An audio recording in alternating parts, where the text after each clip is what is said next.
Las exequias de Alberto Fujimori han terminado. Es ahora el momento de empezar a establecer qué significaron exactamente. El primer error de enfoque supone invisibilizar a Dina Boluarte. En primer lugar, ha sido Dina Boluarte quien decidió conferir a los rituales funerarios de Alberto Fujimori el nivel de funerales de Estado. Los funerales de Estado no son una consecuencia mecánica o automática del deceso. Son una ceremonia en particular que en el plano de lo simbólico encierra muchísimos contenidos y supone muchísimas condiciones que tendrían que haber sido revisadas con cuidado. Los deudos de García Pérez, por ejemplo, en el 2019 no pidieron ni aceptaron exequias a nivel de funerales de Estado. Optaron por un ritual mortuorio privado desarrollado en el local del partido en el que Alan García militó toda su vida, el APRA.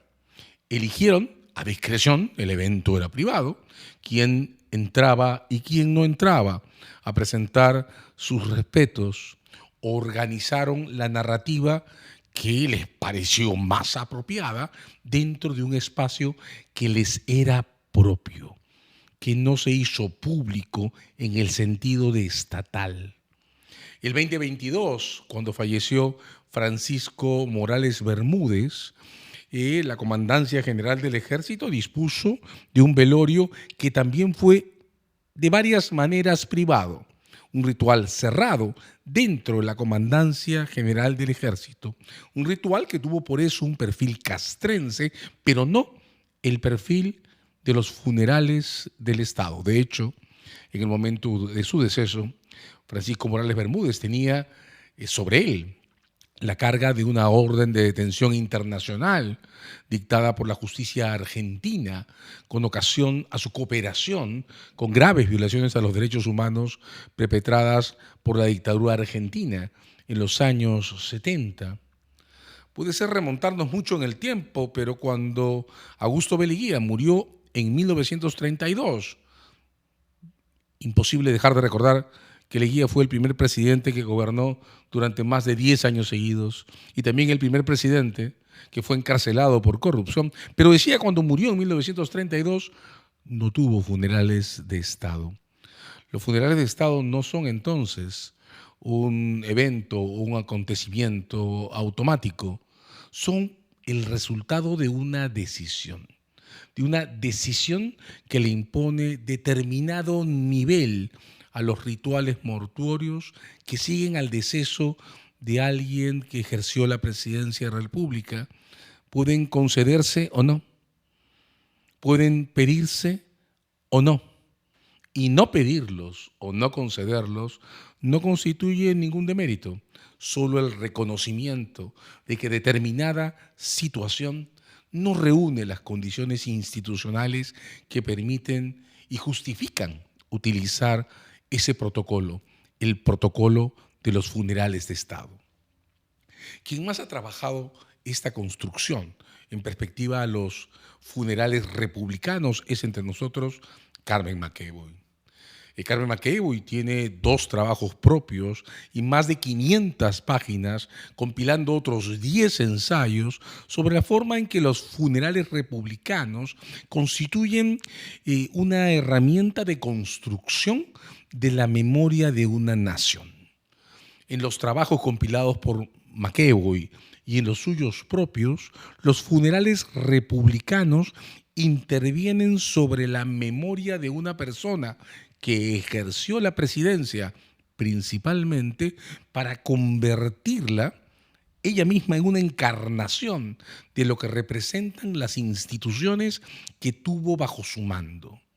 Desde la perspectiva que define Carmen McEvoy, en los funerales republicanos se intenta por un momento, por lo menos por un momento, superar las diferencias que la política impone a la vida cotidiana de quienes intervienen en un país, de quienes son connacionales durante todo el tiempo, es una suerte de modificación de la historia personal para convertirla en pública. Los funerales republicanos descritos por McEvoy cogen la vida personal de quien ejerció la presidencia para darle otra dimensión. Esa es la razón por la que las familias, los deudos, tienen derecho a aceptarlos o incluso a rechazarlos, porque a partir de su celebración, la memoria personal de quien se ha ido deja de ser un bien privado y pasa a convertirse en parte de una narrativa pública. Pero este ritual republicano en su origen, requiere ciertas condiciones, requiere una disposición de la sociedad a reconocer en quien se ha ido un referente que puede tener un aspecto que funde unidad, requiere en quien se ha ido una historia de vida que tenga un tramo a partir del cual el proceso se justifique. Tuvieron entre nosotros funerales republicanos, Fernando Belaúnde y Valentín Paniagua. Ninguno de los dos, al momento de su deceso, tenía ningún conflicto institucional con la justicia, no estaba siendo investigado por nada, no representaba una narrativa disruptiva o de ruptura. Ambos tuvieron funerales republicanos. Pero, ¿qué cosa es lo que tendría que haber hecho?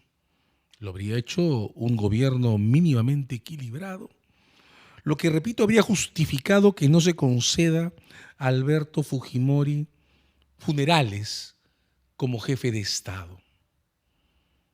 Repasemos su historia. Alberto Fujimori huyó del país en el año 2000, a finales. Nunca le explicó a sus propios partidarios por qué escapaba. Nunca les pidió perdón por haberlos dejado simplemente de plano, sin ningún aviso previo. Cuando fue detenido en Santiago de Chile para ser extraditado, Alberto Fujimori postuló al Parlamento del Japón, lo que tácitamente importa renunciar a la nacionalidad peruana.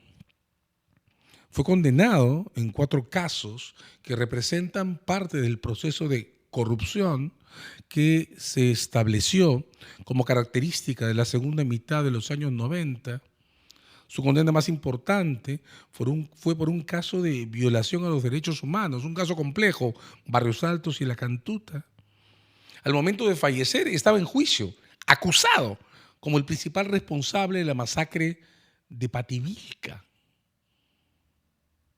Nunca pidió perdón a los deudos de los casos por los que fue condenado. Murió sin un balance autocrítico. Lejos de eso, murió construyendo una narrativa que enseñó a no pedir perdón a su familia y a todas las organizaciones políticas que formó y que hizo suceder una elección tras otra. Fuerza Popular, que no fue una organización fundada por él, sino por su hija Keiko, bebió de esa formación y se desarrolló como una organización incapaz de pedir perdón. Alberto Fujimori murió sin dar ninguna señal de un balance de su propia historia, sin cerrar su historia, de manera que pueda representar un punto mínimo de unión, recuerdo o reconciliación entre los peruanos. Todo lo contrario. Antes de ese diciembre del 17, cuando Pedro Pablo Kuczynski lo indultó, cuando la comunidad de derechos humanos difundía la aceptación que ya tenía formada a que su condena sea reducida de alguna manera y que Fujimori no muera en prisión, lo que hizo fue publicar un video suyo con un letrero remedando: un pedido de perdón absolutamente insincero. Nunca enfrentó cara a cara a los deudos de la Cantuta ni de Barrios Altos. Nunca pidió perdón porque durante su gobierno no solo se consintió o alentó la formación del Grupo Colina, sino que además se desarrollaron, muy especialmente en la segunda parte de su gobierno, después de las elecciones del 95, todas las articulaciones de la mafia de Vladimiro Montesinos. Alberto Fujimori murió sin cerrar su historia.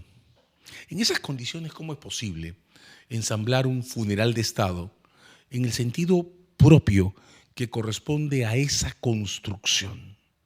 ¿Cómo es posible pretender que el Estado pueda acoger la memoria de un personaje que muere, que murió, sin un gesto mínimo de contrición por esa parte que también representa su historia? Alberto Fujimori ha muerto en un proceso de construcción de un mito resumido en la infantil consigna que intenta presentarlo solo como el presidente que salvó al Perú del terrorismo y la hiperinflación. Eso es todo lo que fue Alberto Fujimori. No hay nada más que merezca ser discutido respecto al sentido de los 10 años que ocupó en el gobierno.